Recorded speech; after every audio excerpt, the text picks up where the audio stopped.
ఎడారిలో సెలయేర్లు. ఏప్రిల్ 24వ తేదీ కొరకు వ్రాయబడిన ఈ భాగాన్ని మీకు చదివి వినిపిస్తున్నది సహోదరుడు పాల్ సుందరం. విశ్వాసమునది అదృశ్యమైనవి యున్నమనుడుకు రుజువునై ఉన్నది. హెబ్రీలకు రాసిన లేఖ 11వ అధ్యాయము 1వ వచనము. నిజమైన విశ్వాసం ఎలాంటిదంటే, పోస్టు బాక్సులో ఉత్తరాన్ని పడేసి ఇక దాని గురించి మర్చిపోవడం లాంటిది. ఆ ఉత్తరానికి జవాబు వస్తుందో రాదు అని మనసు పీకుతుంటే అది అపనమ్మకమే. వారాల క్రితం ఉత్తరం రాసేసి అడ్రస్ తెలియకో ఇంకా విశేషాలు ఏమన్నా రాయాలా అనే సందిగ్ధంలోనో ఇంకా పోస్టు చేయని కొన్ని ఉత్తరాలు మన దగ్గర ఉండిపోతుంటాయి. వాటి వలన మనకి కానీ వాటిని అందుకోవలసిన వారికి కానీ ఎలాంటి ప్రయోజనమూ లేదు. నేను వాటిని విడనాడి పోస్టు మ్యాన్ మీద నమ్మకం ఉంచి పోస్టు చేస్తేనే తప్ప ఆ ఉత్తరాలకు అర్థం లేదు.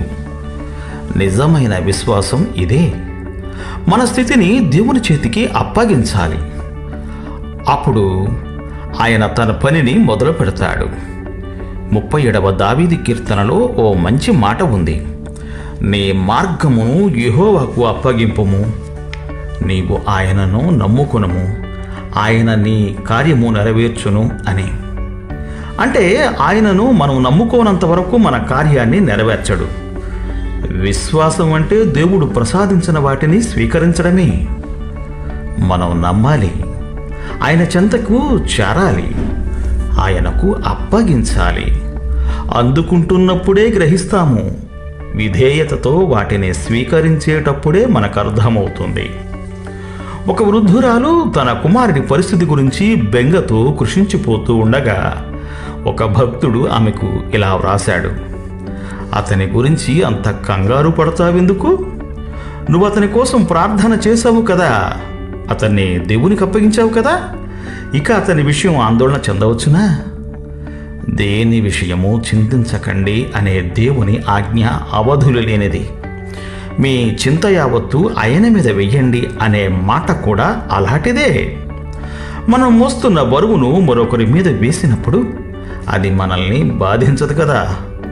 కృపా సింహాసనం దగ్గర నుండి మన సమస్యల్ని వెనక్కి తెచ్చేసుకుంటే దాని అర్థం దేవుని ఎదుట మనమేమీ మిగల్చలేదనే కదా.